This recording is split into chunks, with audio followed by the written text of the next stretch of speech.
नमस्कार. आता आपण बहुलक म्हणजे मोड कसा काढायचा ते बघणार आहोत. म्हणजे फ्रिक्वेन्सी टेबल दिलेला असेल ज्याच्यात क्लासेस आहेत असा फ्रिक्वेन्सी टेबल म्हणजे वर्ग दिलेला वारंवारता सारणी जर असेल तर त्यावरून बहुलक म्हणजे मोड कसा काढायचा याचा एक फॉर्म्युला आहे, तो आपण इथे बघणार आहोत. आता बहुलक म्हणजे काय की सगळ्यात जास्तीत जास्त येणारा नंबर म्हणजे वारंवार दिसणारा जो नंबर आहे, ज्याची वारंवारता किंवा ज्याची फ्रिक्वेन्सी सगळ्यात जास्त आहे तो नंबर.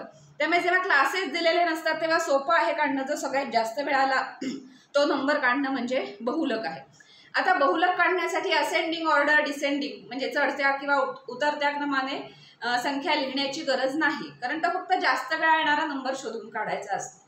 त्यामुळे जर टेबल दिलं असेल तुम्हाला वर्गीकृत वारंवारता समजा अशी दिली असेल की 0 ते 10, 10 ते 20, 20 ते 30, 30 ते 40 अशा पद्धतीने काहीतरी वर्ग क्लासेस दिले असतील आणि करस्पॉन्डिंग फ्रिक्वेन्सी म्हणजे वारंवारता दिली असेल काहीतरी 7, 11, 15, 29, 4, तर अशा पद्धतीने फ्रिक्वेन्सी दिली असेल तर कम्युलेटिव्ह फ्रिक्वेन्सीची गरज नाही, कारण असेंडिंग ऑर्डर आपल्याला इथे लागत नाही.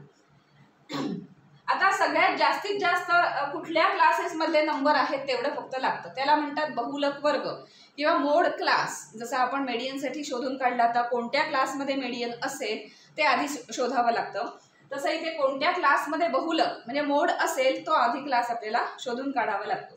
तो अगदी सोपा आहे. सगळ्यात जास्त फ्रिक्वेन्सी कशात आहे तर ह्या क्लासमध्ये आहे. त्यामुळे ह्या क्लासला आपण अशा पद्धतीने गोल करणार, कारण हा आपला काय असणार आहे बहुलक क्लास, बहुलक वर्ग.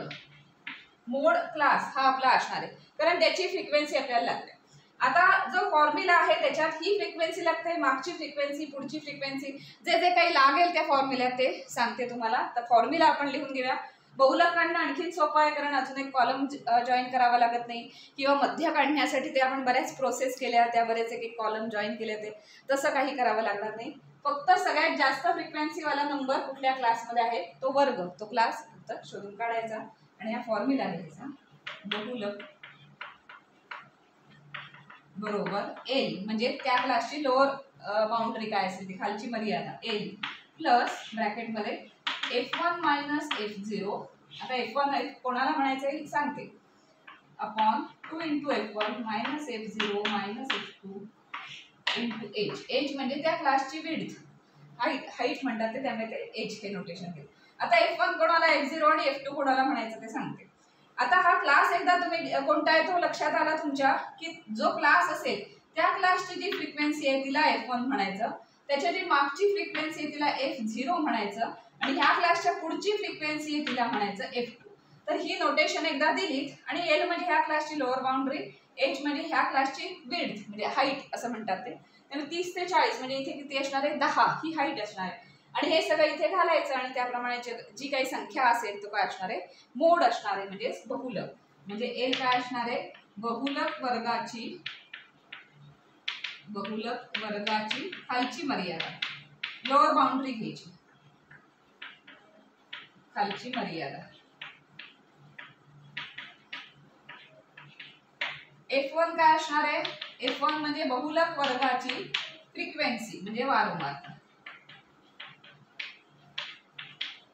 लक्षात ठेवा F1 म्हणजे बहुलक वर्गाची आहे, F0 म्हणजे त्याच्या मागची आणि F2 म्हणजे त्याच्या पुढची, कारण या तिन्ही फ्रिक्वेन्सीज इथे या फॉर्म्युल्यात लागतात.